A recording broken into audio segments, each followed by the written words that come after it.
एक दफा का जिक्र है कि अमेरिका के जंगल में एक भूखा चीता घूम रहा था। वो गर्मियों की दोपहर थी। सारा दिन घूमने के बावजूद चीते को अभी तक कोई शिकार नहीं मिला था। वो हर जगह शिकार की तलाश में घूमता रहा, लेकिन दिन ढलता रहा, वक्त गुजरता रहा। चीता ने सोचा कि यहाँ से कुछ आगे चलता हूँ, शायद कुछ शिकार मिल जाए।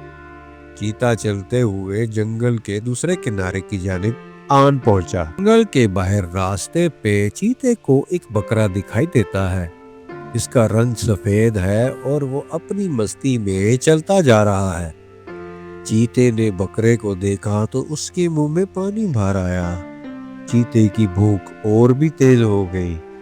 आज तो मैं इस बकरे को अपना शिकार बनाऊंगा, ये कहकर चीता धीरे धीरे बकरे के पास पहुंच गया और उससे कहा, कैसे हो बकरे मियाँ, ठीक तो हो? बकरे ने घूम कर देखा तो चीता उससे बात कर रहा था। बकरे ने जवाब दिया, हाँ मैं ठीक हूँ, तुम सुनाओ क्या हाल है तुम्हारा चीता भाई?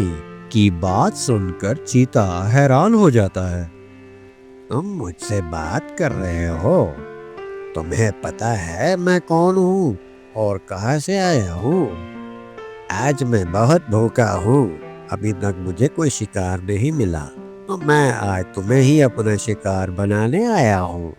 बकरा मुस्कुराते हुए बोला, हाँ जानता हो, तुम चीते हो, दुनिया में सबसे ज्यादा तेज भागते हो।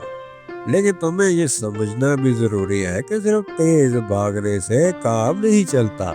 जिंदगी में कुछ हासिल करने के लिए अक्ल की भी जरूरत होती है। अगर तुम मुझसे थोड़ी देर बात करो तो शायद तुम्हें अपना शिकार मिल जाए। तो क्या ख्याल है तुम्हारा चीता भाई? चीता कुछ देर सोचता है और कहता है, हाँ तो बकरे मियाँ तुम क्या कह रहे हो? बकरा जवाब देता है, चीते भाई, जंगल के दूसरे कोने में एक बड़ा सा घास का मैदान है, तुम्हें वहां जाना होगा। तुम्हारे लिए वहां ज्यादा शिकार मिल सकता है। तुम्हें बस थोड़ा इंतजार करना होगा और वहां जाके अपने शिकार को ढूंढना होगा। बस इतनी सी बात है। बकरे की बातों में आ जाता है और फिर उसने सोचा कि अगर वो बकरे की बात मान लेगा तो शायद उसे कुछ ज्यादा ही शिकार मिल सकेगा।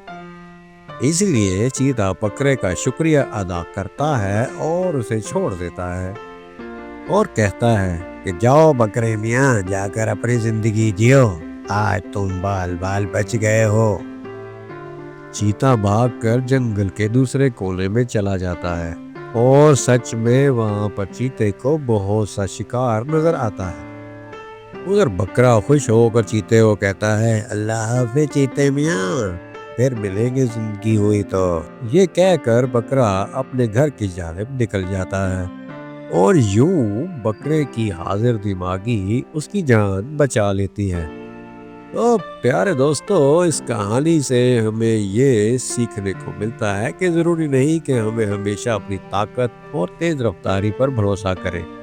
कभी कभी अकल भी काम आती है और हर मुश्किल का हल दिमाग से ही निकाला जा सकता है। कहानी पसंद आए तो इसको लाइक और चैनल को सब्सक्राइब करना मत भूलिएगा। तो मिलते हैं किसी और मजेदार सी कहानी में। तब तक चीते और बकरे को दे इजाजत। अल्लाह हाफिज।